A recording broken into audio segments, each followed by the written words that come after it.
Hello friend, welcome back to my channel Mampi's blog. তোমরা কেমন আছো? আশা করি ভীষণ ভালো আছো। তো আজকে সকাল সকাল ব্লগটা স্টার্ট করে দিয়েছি একদম দুধ চা দিয়ে।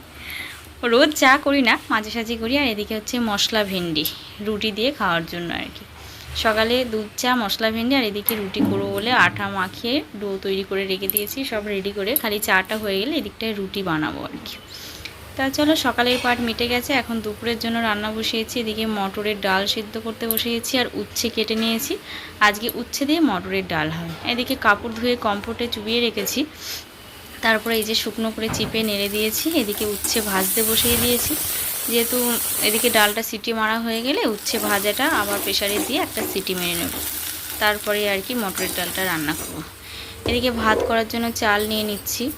তা আমাদের 1.5 গ্লাস চাল হলে আর কি হয়ে যায়। মাম্মাম দুবার খায়, আমিও মোটামুটি 1 থেকে 2 বার হয়ে যায়। ওর পাপা একবার খায়, ভাত শেষ হয়ে যায় আর কি। এইভাবেই আর কি নিই চালটা। আর রাত্রে খেলে তারপরে বসায় আর কি, নাহলে আর বসায় না। রাত্রে রুটি হোক বা অন্য যা খায় সেটাই হয়। তাই যে আমাদের বাঙালিদের একটা নিয়ম আছে আর কি, চাল লাস্টে একটুখানি তুলে রাখা।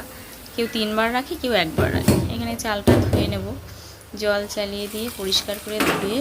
এদিকে ডালটা সিটি মারা হয়ে গেছে, খুলে আমি এখন উচ্ছেগুলো দেবো আর কি। তা দমটা এখন ছাড়িয়ে নিয়ে আমি একটু খুন্তিতে উঁচু করে ভিতরের বাষ্পটা বের করে দিচ্ছি। তাহলে ঢাকনাটা খুলতে আমার সুবিধা হবে না। তো খোলাও যাবে না আর কি, যতক্ষণ না ভিতরে দমটা থাকবে খুলতে পারবো না। তাই দেখো, আজকে ডালটা একদম কম দিয়েছি, কারণ একবার খাওয়ার মতো। তিতো ডাল তো রাত্রে আর কেউ খাবেও না আর খেতে চাইবেও না। তা ডালটা সিদ্ধ হয়ে গেছে। এদিকে আমি উচ্ছে ভাজতে দিয়েছি, তোমরা দেখেছো। উচ্ছেটা এর মধ্যে দিয়ে এখন আবার আরেকটা সিটি দিতে হবে। তাই এদিকে উচ্ছেটাও বেশি ভাজিনি, হালকা করে ভেজেছি। আর উচ্ছেগুলো মোটা মোটা করে কেটেছি, যেহেতু একটা সিটি দেবো যেন খুলে বেরিয়ে না যায়, গোল গোলই থাকে আর কি। উচ্ছেগুলো আজকে খুব সুন্দর ছিল, জানো তো, কচি কচি উচ্ছে ছিল একদম। এদিকে আমার একটা সিটি দেওয়ার জন্য আমি একদম বসিয়ে দিচ্ছি।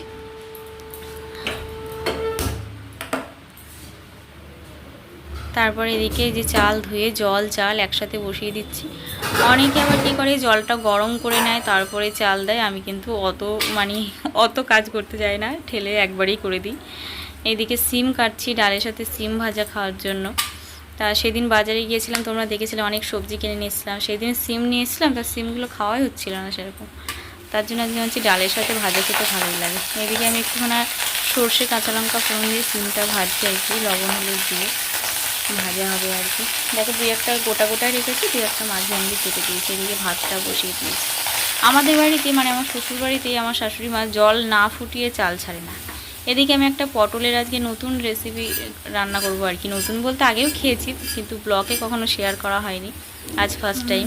পটলগুলো কি কচি কচি পটল থেকে হালকা খোসাগুলোকে একটু ছিলে নিতে হবে, কেটে নিতে হবে ছোটো ছোটো করে। এদিকে রসুন ছাড়িয়ে নিচ্ছি, কাঁচা লঙ্কা লাগবে।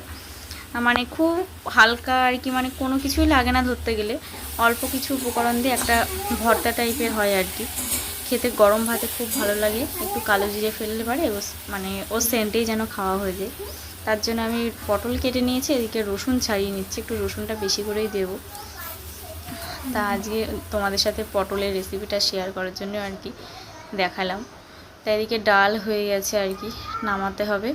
আর ওইদিকে ভাতটা ফুটে গেছে, আমি হালকা আঁচ কমিয়ে ঢাকা দিয়ে রেখেছি, তাড়াতাড়ি হয়ে যাবে ওর জন্য। তা ডালের মধ্যে একটু ধনেপাতা দিলে বেশ ভালো লাগে খেতে।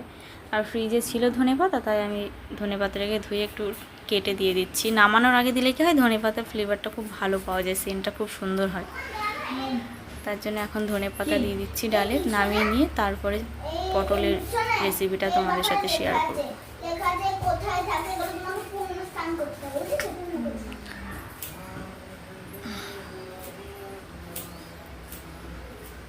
হ্যাঁ দেখো, হাত দিয়ে ছিঁড়তে গেলে বা বটি দিয়ে কাটতে গেলে একটা ঝামেলা, ওই জন্য আমি একটা কেচি রেখে দিয়েছি। কেচি দিয়ে টুকটুক করে কেটে দিয়ে সাইজ করে কাটাও হয়, তাড়াতাড়ি হয়ে যায় আর ইজিও হয় কাজটা আর কি। আমার মতো তোমরা কারা এরকম কেচি দিয়ে ধনেপাতা কেটে তরকারিতে ছাড়ো, অবশ্যই যদি কমেন্ট করতে পারো অবশ্যই কমেন্ট করবে। তোমরা কমেন্ট করলে আমাদের সত্যিই ভালো লাগে। একটা সব সময় তো বলি, কিন্তু খুব কম জনই করে কমেন্ট। এই দেখো, ডালটা একদম রেডি হয়ে গেছে, এখন নামিয়ে নিচ্ছি। এবার কড়াইটা একটু ধুয়ে নিয়ে আবার বসিয়ে দেব।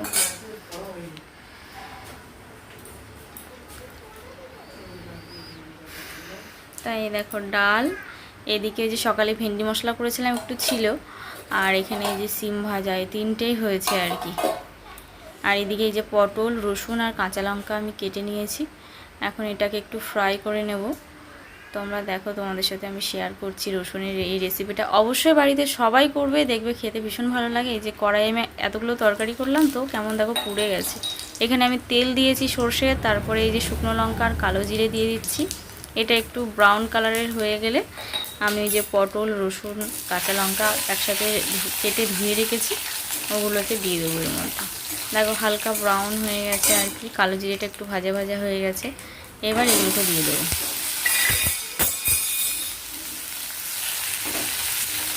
এই যে কালো জিরে আর শুকনো লঙ্কা আর তেল পুরো মানে পটলটাকে একটু নাড়িয়ে চাড়িয়ে, এই যে হলুদ গুঁড়ো আর লবণ, স্বাদ অনুযায়ী লবণ দিয়ে এটা আমি হালকা আঁচে ঢাকা দিয়ে দিয়ে ভাজা করব আর কি, যতক্ষণ না শুকনো শুকনো ব্রাউন চলে আসবে আর কি, ভাজা ভাজা হয়ে যাবে। যেমন আমরা পটল ভাজা করি ওরকম ভাজা ভাজা হয়ে যাবে, তখন পটলটা হয়ে যাবে আর কি। এই যে ঢাকা দিয়ে মাঝে মাঝে আমি খুলে খুলে ভাজা করছি আর কি, একবারেই যে ঢেকে রেখে দিচ্ছি তা নয়, মাঝে মাঝে ঢাকনাটা খুলে একটু নাড়াচাড়া করে দিচ্ছি। এই যে ভাজা হয়ে গেছে, দেখো লাল লাল ভাব চলে এসছে। আমি এখন মিক্সির জারে দিয়ে দিচ্ছি। এটাকে এবার পেস্ট বানিয়ে নিতে হবে একটা, ওটাই গরম ভাতে খেতে দুর্দান্ত লাগে, আমার তো ভীষণ প্রিয়। এই দেখো আমি মিক্সিতে দিয়ে দিয়ে, বেশি না 2 বা পাক দিলেই একদম হয়ে যায়। যেহেতু ভাজাই থাকে তারপর গরম গরম দিলে না আরও তাড়াতাড়ি একটু ঠান্ডা হয়ে গেলে তখন আর মিক্সিতে দিলে কালো জিরে খুব একটা মানে বেশি হয় না, শিলপাতাগুলো ভালো লাগে। এখন যে শিলপাতা হচ্ছে আসলে শিলপাতাই ভালো লাগে আরও বেশি, তবু মিক্সিতে করে নিচ্ছি কাজটা সহজ হওয়ার জন্য আর কি। এই দেখো কত সুন্দর হয়েছে না পেস্টটা। এটাই গরম ভাতে মাখিয়ে খেতে দুর্দান্ত লাগে। দেখবে পটলের রেসিপি প্রতিদিন একই রেসিপি খেতে ভালো লাগে না, মাঝে সাঝে একটু চেঞ্জ করে খেতে ভালো লাগে। আর আমি এই দেখো বালিশগুলো একটু রোদ্দুরে দিয়েছিলাম, উল্টে পাল্টে বেশ ভালো গরম হয়ে গেছে, এখন তুলে নেব। আর এই রডগুলো দেখছো, এগুলো হচ্ছে আমার খাটের স্ট্যান্ড আর কি, খাটে মশারি টাঙানোর যে স্ট্যান্ডগুলো থাকে সেইগুলো আমি লাগাই না আর কি, এগুলো খোলাই থাকে, আমি এই বালিশ রোদ্দুরে দেওয়ার কাজে লাগে। এখানে দেখো স্টেশনে চলে এসেছি একটু ফল কেনার জন্য, ওই বাজারে যে কে যাচ্ছে, পাশেই যেহেতু স্টেশন, এখানে এসছে আর কি ফল কিনবো বলে। এই দুপুরের টাইমটা বেশ ফ্রেশ ফলগুলো থাকে আর ভিড় কম থাকে, আমি এই জন্য যখনই ফল কেনার থাকে স্টেশনে চলে আসি, ফল কিনে নিয়ে বাড়ি চলে যাই। তা দেখো পুরো চারিদিকে ফাঁকা, নিচে ফল দোকানগুলো আছে, আমি গিয়ে ফল নেব, নিয়ে চলে যাই। ঠিক আছে, তাহলে ব্লগটা এখানে শেষ করছি। কেমন লাগছে অবশ্যই জানিয়ে, যদি ভালো লাগে একটা লাইক, শেয়ার, কমেন্ট আর চ্যানেলে